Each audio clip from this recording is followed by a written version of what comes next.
अस्सलाम वालेकुम दोस्तों, कैसे हैं आप? ठीक हैं। आज का जो हमारा टॉपिक है वो है जी, जब बच्चा अपनी मर्जी करने लगे, जब बच्चा अपनी मनमानी करने लगे, जब बच्चे बड़े हो जाएं और बच्चे अपनी अपनी जिंदगियों में मसरूफ हो जाएं, तब बड़े लोगों को क्या करना चाहिए और कैसे इनको एडजस्ट करना चाहिए। ये एक बहुत बड़ा डायलिमा है और एक बहुत बड़ा सोशल साइकोलॉजी इशू भी है। इसकी जो बुनियादी वजह है वो ये है कि जब किसी फैमिली में एक नौजायद बच्चा आता है, हम उसे जिस फ्रेम से, जिस ऐनक से देख रहे होते हैं, हम उसको उसी से देखते रहते हैं। हम वो ऐनक या वो फ्रेम इतनी जल्दी उतारते नहीं हैं। हम उस चीज को उसी तरह से देखते हैं, चाहे जितना टाइम गुजर जाए। वो बच्चे को बच्चा ही समझते हैं। हालांकि बच्चा पहले बैठता था, फिर खड़ा होने लगा, फिर वो चलने लगा, उसके बाद वो साइकिल चलाने लगा, उसके बाद वो मोटरसाइकिल चलाने लगा, फिर बच्चा गाड़ी चलाने लगा।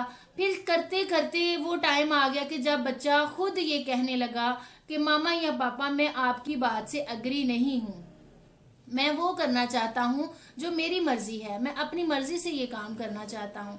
ठीक है। और मैं आपकी बात से मुतफिक नहीं हूँ, मैंने इस तरह नहीं करना।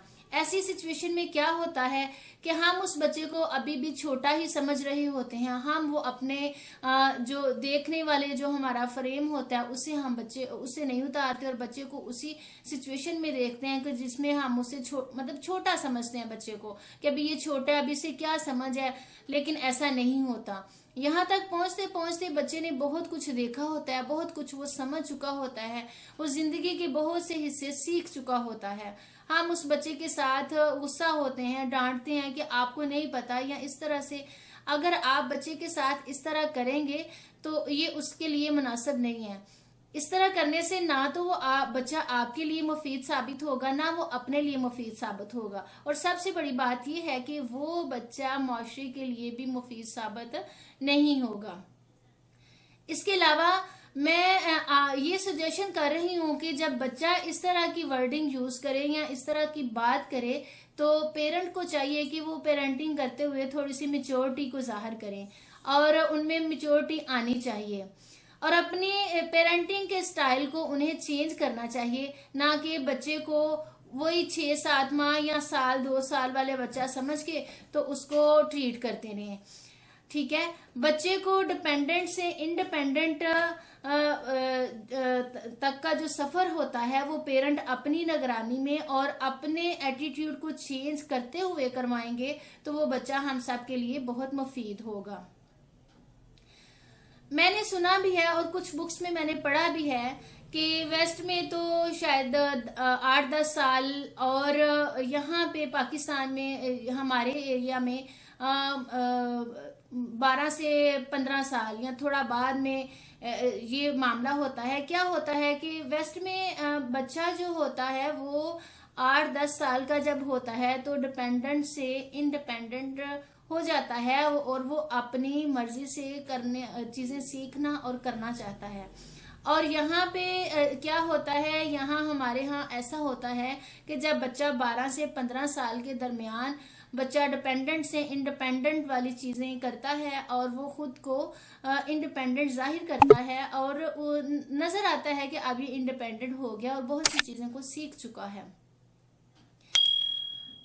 असल में जैसे जैसे बच्चा इंडिपेंडेंट होता जाता है, वैसे वैसे वालिदैन को भी जो अपना कंट्रोल है बच्चे के ऊपर लूज कर देना चाहिए और इसके बाद इसके जो छोटे छोटे फैसले हैं उसको करने देने चाहिए। ना कि वो सिर्फ अपने ऊपर ही बात ली जाए कि आप इस तरह करो या ऐसे करो या ये आपके लिए बेहतर है। उसकी छोटी छोटी चीजों को आप उसे करने दें। फॉर एग्जाम्पल, एक माँ कहती है कि तुम्हें क्या पता कि कपड़े कैसे खरीदे जाते हैं या कपड़े किस तरह से पहने जाते हैं, इट्स मीन कि इनका कॉम्बिनेशन कैसे किया जाता है। आज तुम ये इस पैंट के साथ ये फलां कलर की शर्ट ही अच्छी लगेगी, ये जो तुम बेहुदा सा रेड कलर पहन रहे हो ये बिल्कुल भी अच्छा नहीं लगेगा, ये नहीं पहनो या ये नहीं करो इस तरह से। ये कोई जरूरी नहीं है कि जो वालदा को पसंद है वही बच्चे को पसंद हो। आप जानते हैं कि हर बंदे की जो नेचर है, हर बंदे की जो पर्सनैलिटी है वो अलग से होती है और उसका चीज़ों को चूज करने का जो मेथड होता है, जो एटीट्यूड होता है, वो भी अलग से होता है। अगर वालदा हर बात पे बच्चे को इस तरह से टोके या कोई और घर का पर्सन बोले कि तुम्हें क्या पता, तुम ऐसे करो, तुम वैसे करो, बाज दफा बच्चे एहसास कमतरी का शिकार भी हो जाते हैं और इस तरह करने से आप अपने रिश्ते को भी कमजोर करते जाते हैं। बच्चा उन चीजों को सोचता है कि मुझे मेरी मर्जी कभी भी नहीं करने दी जाती, हालांकि बच्चा डिपेंडेंट से इंडिपेंडेंट का सफर तय करके आ चुका होता है। ठीक है, इस तरह से बच्चे को नहीं करना चाहिए। माँ बेसिकली ये समझ रही होती है कि मैं उस बच्चे की तरबियत कर रही हूँ, हालांकि वो ऐसा नहीं कर रही होती। एडल्ट को जो बहुत बड़ा प्रॉब्लम होता है वो ये होता है कि बच्चा ये क्यों कह रहा है कि मैं इस बात से मुत्तफिक नहीं हूँ, मैं एग्री नहीं हूँ आपकी बात से। क्योंकि पेरेंट्स तो जो एडल्ट होते हैं वो तो बच्चे को शायद अपनी जगीर समझ रहे होते हैं कि हम इस पे हुक्म चलाएं, हम जैसे मतलब ये हमारी जगीर है। बल्कि उनको इस तरह बच्चे को नहीं समझना चाहिए। उन्हें तो बच्चे को इस तरह से ट्रीट करना चाहिए कि ये हमारा एक फर्ज है, हम इन्हें कामयाब करने के लिए ट्रेनिंग दे रहे हैं। ठीक है, बच्चा खुद एक पर्सनैलिटी होता है। मेरे ख्याल से कि मेरे एक उस्ताद हैं, तो अक्सर जब बैठा करते थे तो फैमिली इश्यूज या इस तरह की बात जब डिस्कस होती थी तो वो कहते थे कि बच्चा जब पहली दफा वालिदैन को ये कहता है कि मामा या पापा मैंने ये नहीं करना, मैंने इस तरह से करना है, ये चीज मुझे पसंद है, मैं इस तरह करूंगा, तो वालिदैन को तो उस वक्त जश्न मनाना चाहिए और उन्हें खुश होना चाहिए, उन्हें नवाफल अदा करने चाहिए और उन्हें अल्लाह का शुक्र अदा करना चाहिए कि हमारा बच्चा इंडिपेंडेंट हो गया, वो इस लायक हो गया कि छोटे मोटे फैसले अपने आप वो खुद कर सकता है। ठीक है, लेकिन ऐसा नहीं हो ऐसा भी होता है कुछ बाज दफा कि बच्चा अपनी इस न्यू जब वो इंडिपेंडेंट होता है तो वो अपने बहुत सारे फैसले अंदर से गलत भी कर लेता है। इसका मतलब ये नहीं कि आप उस पर ये बात थोपें कि आपने ये गलत कर दी है, आप उसको सुपरविजन दें, आप उसे गलत और सही की पहचान करवाएं, ना कि उसको उस बात के लिए मजबूर कर दें कि आपने यही करना है जो आपको कहा गया। फैसला उसे करने दें, लेकिन उसे गलत और सही जरूर बताएं। फैसला वो करे कि सही क्या, फिर आहिस्ता आहिस्ता उसके ऊपर से अपना जो कंट्रोल है वो लूज करते जाएं। फिर एक वक्त ऐसा आएगा कि बच्चा खुद से अपने जो फैसले हैं उनके लिए इंडिपेंडेंट हो जाएगा। फिर वो छोटे छोटे फैसलों के अलावा अपने बड़े बड़े फैसले जो हैं वो भी वो खुद करना सीख जाएगा और वो बड़े बड़े फैसले भी खुद करेगा। जब आप उसे अपने सुपरविजन में अपने फैसले करने का इख्तियार देते हैं तो बच्चा फिर अच्छे फैसले करना सीखता है, क्योंकि आप उसे सुपरविजन जब कर रहे होते हैं आप अपना तजर्बा बच्चे के साथ ट्रीट कर रहे होते हैं। जो आपका एक्सपीरियंस होता है वही आप बच्चे को करने को कह रहे होते हैं कि ये सही है या ये सही नहीं है। जब बच्चा फ्लाइंग करना शुरू कर दे तो इनकी फोल्डिंग करनी शुरू करें, यानी कि इसको सहारा दे के रखें, इसको बिल्कुल तनहा अकेले ना छोड़ें कि अब ये फैसले खुद करने लग गया, अब ये अपनी मनमानी करता है, अब हम इसे कुछ नहीं कह सकते, ये जो मर्जी करे, इसकी जो मन में आता है ये वो करता है। प्लीज इस तरह से बच्चे के साथ ट्रीट ना करें, क्योंकि बच्चा भी अब ये तो खुशी की बात है कि बच्चा भी अब इंडिपेंडेंट हो गया, आपकी जिम्मेदारियों का बोझ कम हो गया।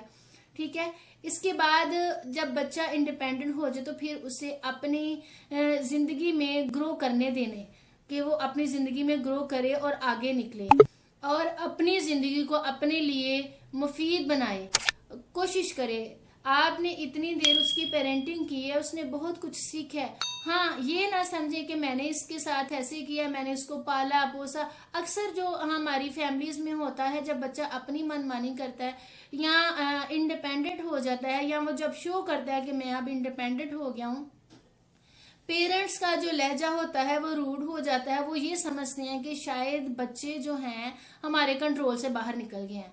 बताते चलूं कि बच्चा को कंट्रोल करने की चीज नहीं है कि आप उसे कंट्रोल करें। ठीक है, बच्चा एक मुकम्मल पर्सनैलिटी है और उसकी परवरिश करना हमारी जिम्मेदारी है, ना कि उसके ऊपर हुकूमत करना हमारी जिम्मेदारी है। उसकी परवरिश करके उसे एक अच्छा इंसान बनाने की हमारी जिम्मेदारी है। तो काइंडली अपनी जिंदगी को अपने लिए भी मुफीद बनाएं, अपने बच्चे के लिए भी मुफीद बनाएं और इस माशरे के लिए भी मुफीद बनाएं। अक्सर फैमिलीज में इन्हीं बातों से लड़ाई झगड़े और खींचातानी लगी रहती है, क्योंकि जब बच्चा बड़ा होता है, शादी की जाती है, वो बच्चा इंडिपेंडेंट होता है, उसे पूरा राइट होता है अपनी मर्जी करने का। हाँ, जब आप उसको सहारा दे के उसको फैसले करने का हक देते हैं और उसे सहारा दिए रखते हैं, तो फिर आपका रिलेशन इतना मजबूत होगा बच्चे के साथ कि बच्चा कुछ भी करने से पहले आपसे मशवरा जरूर करेगा। मशवरा करना एक अच्छी चीज है, बच्चा मशवरा करे आपसे, ये एक अच्छी चीज है। लेकिन अगर आप उस पर अपना फैसला मत थोपें, आप उसे मशवरा जरूर दें कि ये चीज अच्छी है। आप देखें कि वो भी किस तरह का फैसला करता है। यकीनन वो आपका बच्चा है तो आपकी तरह अच्छा ही फैसला करेगा, आपकी तरबियत की तरह वो अच्छा ही होगा। आपने अच्छी तरबियत की है तो वो अच्छा ही होगा। उस पर भरोसा करें और उसे इंडिपेंडेंट होने दें। अपनी जिंदगी को भी आसान करें और उसकी जिंदगी को भी आसान करें, ना कि उसको कर करके वो आने वाली जो बहू है या आने वाला जो नया पर्सन है घर में उसको भी परेशान कर दें। इस तरह के जो मामलात होते हैं वो खानदानों को जुड़े हुए रहने नहीं देते। ठीक है, तो ऐसे बच्चों के साथ वो आपके लिए बच्चे हैं, क्योंकि आप उनके पेरेंट हैं, लेकिन ऐसी सिचुएशन में वो बिल्कुल इंडिपेंडेंट हो चुके होते हैं और इस काबिल होते हैं कि वो अपने फैसले अच्छे तरीके से कर सकते हैं और उन पे पूरा भी उतर सकते हैं। तो आप सब उन्हें फैसले खुद करने दें और अपनी जिंदगी को भी आसान करें। अब बात आती है कि आप क्या करें जब बच्चा इंडिपेंडेंट हो जाता है, बड़ा हो जाता है, तो आप क्या करें। आपके लिए भी बहुत सी चीजें हैं। आप रिटायरमेंट के बाद आप कोई भी ऐसा काम कर सकते हैं जिससे आपकी अर्निंग हो और आपका टाइम भी बहुत अच्छी तरह से गुजर जाए। इसके अलावा अगर आप वसाइल रखते हैं, अगर आप कर सकते हैं, तो आप फलाई काम करें, आप लोगों की मदद करें, आप दूसरों को अच्छे मशवरे दें। किसी के पास अगर बैठे हैं तो अच्छा मशवरा दें और उसके अलावा दूसरों की मदद करें। या फिर बाकी जो पेरेंट कोई अपने बच्चों की कर रहा है, पेरेंटिंग कर रहा है, तो उन्हें अच्छी बात बताएं कि इस तरह से करेंगे तो आपके लिए और आपके बच्चे के लिए बेहतर होगा और मेरा ख्याल है कि आपका टाइम बहुत अच्छी तरह से स्पेंड हो जाएगा। जी दोस्तों, ये यहाँ तक थी आज की वीडियो। मेरी वीडियो को देखिएगा, लाइक कीजिए, सब्सक्राइब कीजिएगा और कमेंट बॉक्स में आके मुझे कमेंट भी दीजिएगा। नेक्स्ट वीडियो तक के लिए अल्लाह हाफिज।